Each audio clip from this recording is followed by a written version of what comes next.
नमस्कार दोस्तों, एनएस ज्योतिष में आपका फिर से स्वागत है। आज हम बात करेंगे वृषभ लग्न यानी कि टॉरस असेंडेंट का सितंबर 2023 का महीना कैसे रहेगा। इस भाव को लग्न भाव कहते हैं। अगर इस भाव पे यहाँ पे देखिए 2 नंबर लिखा हुआ है तो ये वृषभ लग्न वाले जातकों की पत्रिका है। आइए देखते हैं कौन कौन से ग्रह आपके किस किस स्थान पे बैठे हुए हैं। तो शुक्र वक्री होकर के आपके तीसरे भाव में बैठे हुए हैं।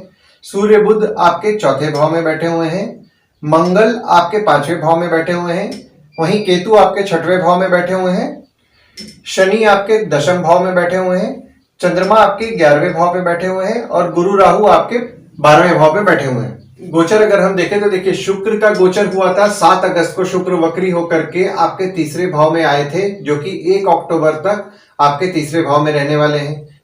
वहीं गुरु 4 सितंबर को आपके 12वें भाव में वक्री होंगे, जो कि 31 दिसंबर तक 12वें भाव में ही आपके वक्री रहने वाले हैं। सूर्य का गोचर होगा आपके 17 सितंबर को आपके चौथे भाव से 5वें भाव में, और बुध 24 अगस्त से लेकर के 16 सितंबर तक आपके चौथे भाव में ही वक्री रहेंगे।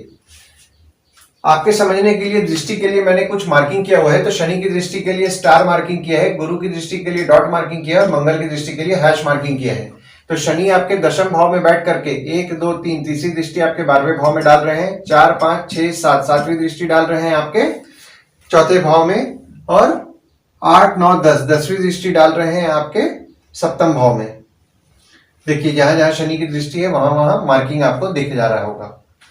वहीं गुरु की दृष्टि देखिए, गुरु की दृष्टि के लिए 1, 2, 3, 4, 5 पांचवी दृष्टि डाल रहे हैं आपके चौथे भाव में। 6, 7 सातवीं दृष्टि डाल रहे हैं आपके 6वें भाव पे, और 8, 9 9वीं दृष्टि डाल रहे हैं आपके 8वें भाव पे।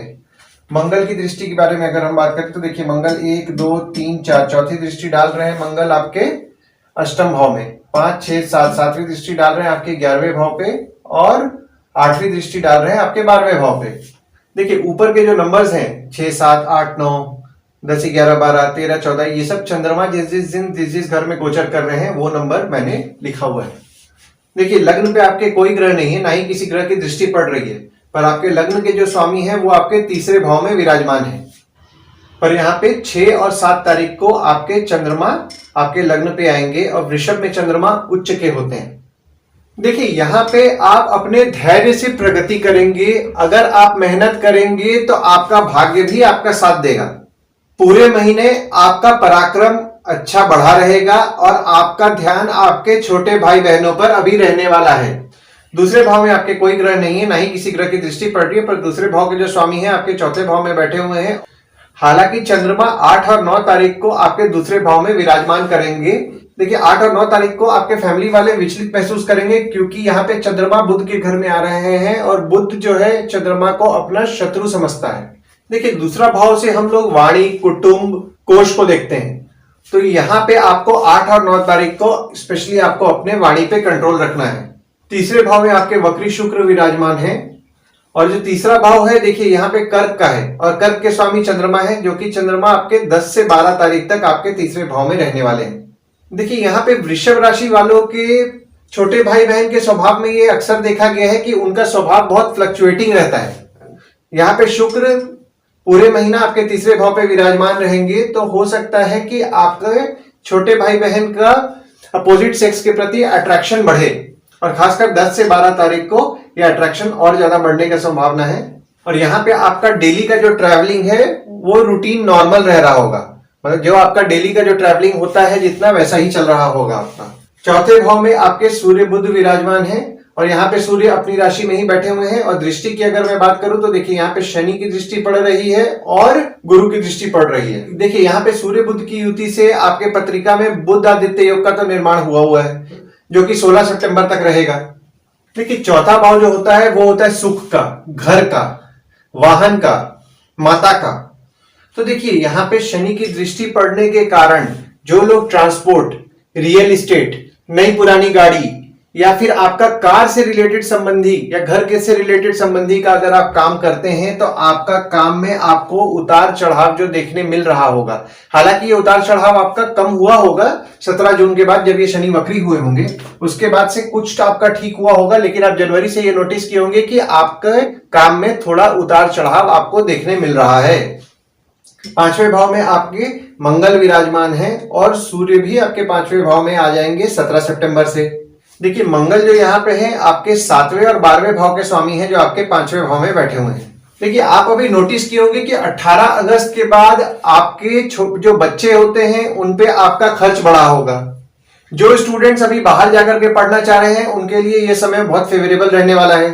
देखिए मंगल चूंकि आपके 6वें भाव में है तो यहाँ पे आपके बच्चे थोड़े एग्रेसिव रह रहे हैं। देखिए 15 से 17 तारीख तक आपको आपके बच्चों का विशेष तौर पर ध्यान देना है जब यहाँ पे चंद्रमा आएंगे, क्योंकि देखिए यहाँ पे चंद्रमा बुध के घर में आएंगे। क्योंकि चंद्रमा बुध के घर में आएंगे तो हो सकता है आपके बच्चे थोड़ा बहुत अनईजी महसूस करें, या फिर और यहाँ पे मंगल भी है तो हो सकता है कि उनको क्रोध बहुत ज्यादा आए और आपका कहीं झगड़ा कर लें अपने स्कूल में, तो थोड़ा बहुत परेशानी का सामना हो सकता है। तो 15 से 17 तारीख तक विशेष तौर पर ध्यान दें। वहीं जो प्रेग्नेंट लेडीज हैं वो भी 15 से 17 तारीख विशेष तौर पर अपना ध्यान दें, हो सकता है उनकी प्रेगनेंसी में कुछ कॉम्प्लिकेशन आ जाए। जो लोग अभी अग्नि से संबंधी काम कर रहे हैं उनके लिए ये समय अच्छा रहने वाला है, उनको अच्छा लाभ मिलेगा। 6वें भाव में आपके केतु विराजमान है और यहाँ पे गुरु की दृष्टि पड़ रही है। देखिए 6वें भाव में जो केतु विराजमान है तो 6वें भाव में केतु को अच्छा माना गया है। देखिए यहाँ पे गुरु आपके 12वें भाव में बैठे हुए हैं और यहाँ पे आपके 6वें भाव में दृष्टि भी डाल रहे हैं, तो आपको अपने स्वास्थ्य का विशेष तौर पर ध्यान देना है। स्वास्थ्य में कुछ परेशानियों का सामना आपको करना पड़ सकता है और आपको, अगर आप मीठा ज्यादा खाते हैं तो थोड़ा कम खाइए। जो लोग डायबिटीज पेशेंट हैं वो लोग थोड़ा संभल करके रहें, या फिर गुरु संबंधी जो बीमारियां होती हैं वो अभी बढ़ने की संभावनाएं रहेंगी, तो आप थोड़ा संभल करके रहिए और अपने स्वास्थ्य का ध्यान दीजिए। 7वें भाव में आपके कोई ग्रह नहीं है, पर अगर दृष्टि की बात करूं तो देखिए यहाँ पे दृष्टि आपके 7वें भाव में शनि की पड़ रही है और यहाँ पे 7वें भाव के स्वामी आपके 5वें भाव में विराजमान है। देखिए यहाँ पे जो लोग अभी प्रेम विवाह करना चाह रहे हैं उनके लिए अच्छा समय है, लेकिन आपके लग्न पत्रिका में भी योग दिखना चाहिए, तो ये समय आपके लिए ज्यादा फलदायी रहने वाला है। देखिए जो लोग यहाँ पे शादीशुदा हैं उनके रिश्ते में उतार चढ़ाव जो चल रहा था उसमें 17 जून के बाद कुछ कमी आया होगा। देखिए यहाँ पे क्योंकि ये मंगल का घर है, तो मंगल का घर है तो आपका जो स्पाउस होता है थोड़ा नेचर वाइज एग्रेसिव होता है, और यहाँ पे वृश्चिक है तो उन लोग बहुत महत्वाकांक्षी भी रहते हैं। तो यहाँ पे शनि के वक्री होने के बाद आपका कुछ रिलेशंस में तो सुधार आया हुआ दिख रहा है, बट आपको अभी भी संभल करके रहना है। 8वें भाव में आपके कोई ग्रह नहीं है, पर गुरु के घर में गुरु की दृष्टि पड़ रही है और मंगल की दृष्टि भी आपके 8वें भाव में पड़ रही है, और आपके 8वें भाव के जो स्वामी हैं वो आपके 12वें भाव में विराजमान है। देखिए 8वें भाव में के स्वामी चूंकि 12वें भाव में विराजमान है तो यहाँ पे आपके गुरु से आपके पत्रिका में विपरीत राजयोग का निर्माण हो जा रहा है। देखिए विपरीत राजयोग में आप अपने कठिन परिस्थिति में भी अपने पराक्रम से कठिन परिस्थिति को आप आसानी से पार कर जाते हैं। देखिए 22 अप्रैल के बाद से जब गुरु आपके 12वें भाव में गए थे तो आपको अचानक धन लाभ हुआ होगा और आपका खर्च भी आप अभी कम कर रहे होंगे। देखिए यहाँ पे 8, 9 और 23 तारीख को जब जब चंद्रमा आपके यहाँ पे आपके दूसरे भाव में आएंगे और आपके 8वें भाव में आएंगे तो आपका अचानक से किसी न किसी चीज पे खर्चा होगा। 9वें भाव में आपके कोई ग्रह नहीं है, पर 9वें भाव के स्वामी आपके 10वें भाव में विराजमान है। अभी जनवरी से जब आपके शनि आपके 10वें भाव में गोचर किए हैं उसके बाद से आपके पिता और बॉस जो होते हैं उनसे आपके भाग्य की वृद्धि होगी। अगर आप अभी मेहनत करेंगे तो आपका भाग्य भी आपका अच्छा साथ देगा। अभी आपके बॉस और पिता आपको फेवर भी कर रहे होंगे, और देखिए यहाँ पे अभी आपका काम करते करते आप में रिलीजियसनेस भी कुछ बढ़ा होगा। 10वें भाव में आपके वक्री शनि विराजमान है और यहाँ पे शनि जो है अपनी राशि में ही बैठे हुए हैं। देखिए 10वें भाव में चूंकि आपके वक्री शनि विराजमान है तो आप अपने काम में तो बहुत मेहनत अभी कर रहे होंगे, और शनि जिस स्थान पे बैठता है उस स्थान के लिए शुभ भी होता है, और यहाँ पर शनि अपनी राशि में ही विराजमान है। देखिए शनि का जो ट्रांजिट स्पीड होता है वो बहुत स्लो होता है, तो वो फल जो देते हैं बहुत धीरे धीरे देते हैं। देखिए एक राशि में शनि लगभग 2.5 साल रहते हैं तो उनका ट्रांजिट स्पीड को बहुत स्लो माना गया है। तो ट्रांजिट स्पीड चूंकि उनका बहुत स्लो होता है तो वो फल जो देते हैं बहुत ही धीरे धीरे देते हैं। इसीलिए जिस समय आप काम में रिजल्ट एक्सपेक्ट कर रहे होंगे उस समय आपको रिजल्ट नहीं दिख रहा होगा, रिजल्ट में देरी आ रहा होगा। पर यहाँ पे चूंकि शनि बैठे हुए हैं तो आपको निश्चित रूप से आपको रिजल्ट तो देंगे। पर जो लोग यहाँ पे ट्रांसपोर्ट, रियल एस्टेट, वाहन, घर, इससे संबंधी जो लोग काम कर रहे हैं उनके काम में थोड़ा बहुत उनको उतार चढ़ाव देखने मिलेगा। देखिए 11वें भाव में आपके चंद्रमा विराजमान है। हालांकि चंद्रमा आपके 11वें भाव से 3 तारीख को सुबह 9:36 पे आपके 12वें भाव में चले जाएंगे। और यहाँ पे मंगल की दृष्टि भी आपके 12वें भाव में बैठी हुई है और 11वें भाव के स्वामी आपके 12वें भाव में बैठे हुए हैं, वो भी 22 अप्रैल से।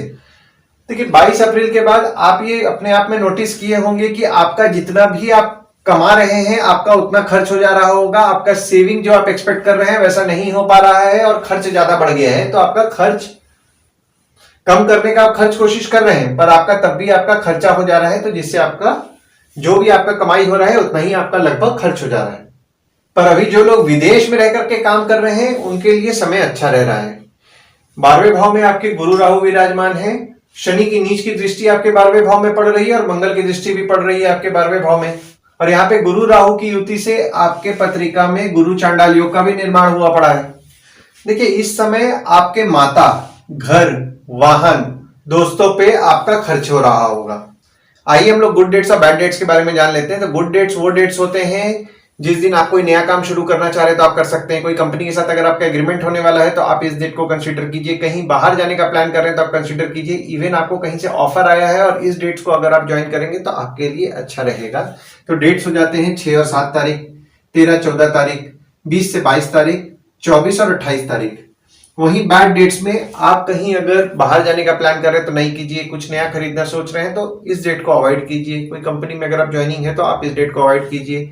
अगर आपका कोई कंपनी के साथ एग्रीमेंट हो रहा है तो भी आप इस डेट को अवॉइड कीजिए। तो वो हो जाते हैं 3 से 5 तारीख, 8 और 9 तारीख, 15 से 17 तारीख, 18 और 19 तारीख और 23 तारीख। इस डेट्स को आप कहीं लिख के रख लीजिए ताकि आपको याद रहे।